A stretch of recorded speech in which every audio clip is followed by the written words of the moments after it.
Thanks for joining us from the Ohio AgNet Voice You Know with the News You Trust studio, sponsored by BASF, where you can count on the trusted performance of Adlevo seed treatment to protect your soybean crop. Well, don't forget to visit the Great Darke County Fair, August 15th through the 23rd in Greenville. You can find the full schedule of events at darkecountyfair.com.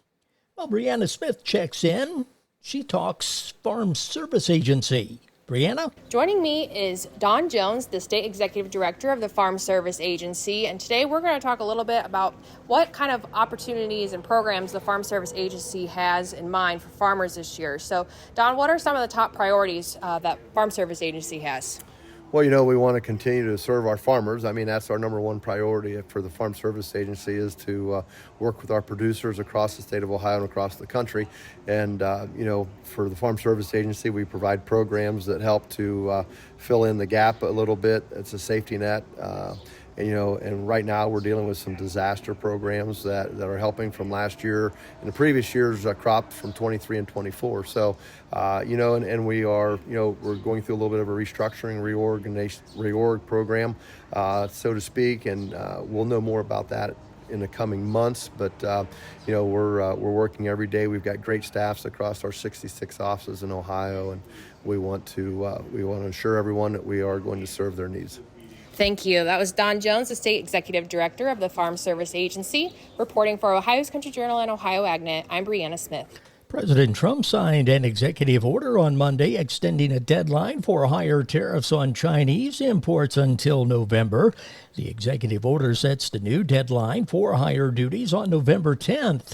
Treasury Secretary Scott Bessent said the two sides are expected to meet later this year to continue discussions.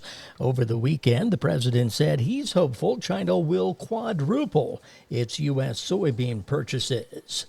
The USDA's August corn production report came in with surprising numbers, but what role did acreage adjustments play in that? So just how surprising was USDA's August forecast for U.S. corn production this year? Projected to be record high, according to Chief Economist Seth Meyer. When we look at the trade range, 188.8 bushels, slightly above the highest trade range yield estimate. Yet he feels the bigger surprise was an additional 2 million acres of corn forecasted from certified Farm Service Agency data. So now we're talking about corn acres at 97.25 million acres and a yield of 188.8 bushels an acre. So based on industry reaction to the larger than expected yield estimate, along with the extra acreage found out of the FSA reports since June acreage. Lower prices in corn trade and conversely higher prices in soybean trade were noted after the report's release, with news of smaller acreage projections. I'm Rod Bain reporting for the U.S. Department of Agriculture in Washington, D.C.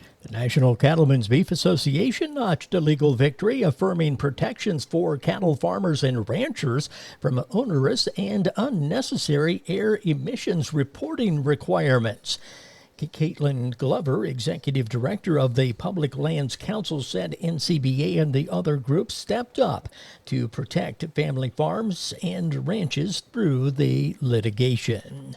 Inspections of corn for overseas delivery rose in the 7 days that ended on August 7th, while wheat and soybean assessments declined.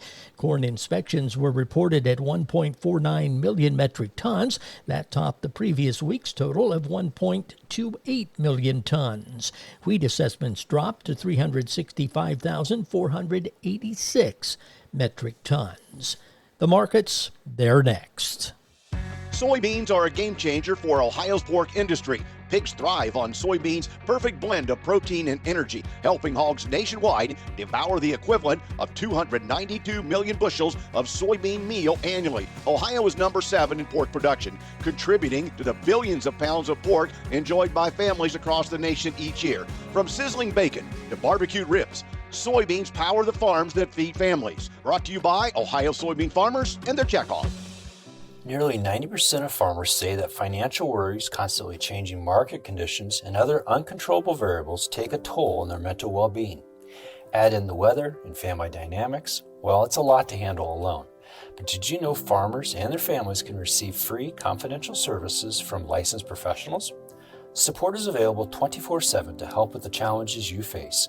Look for Farm Family Wellness Alliance under the Resources tab at farmfoundation.org. Take care of yourself. Your well-being matters. The market's brought to you by Seed Consultants, simply better performance, online at seedconsultants.com.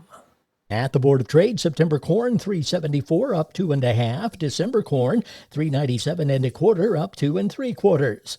August soybeans $10.23 1/2 up 11 3/4. November beans $10.44 1/4 up 11 1/2. September wheat $5.07 1/4 up 2 1/4. At the Mercantile Exchange, August cattle $235.55 down 27 cents. August hogs $109.62 up 7 cents. September feeder cattle $346.62 up 37 cents. This is the Ohio AgNet.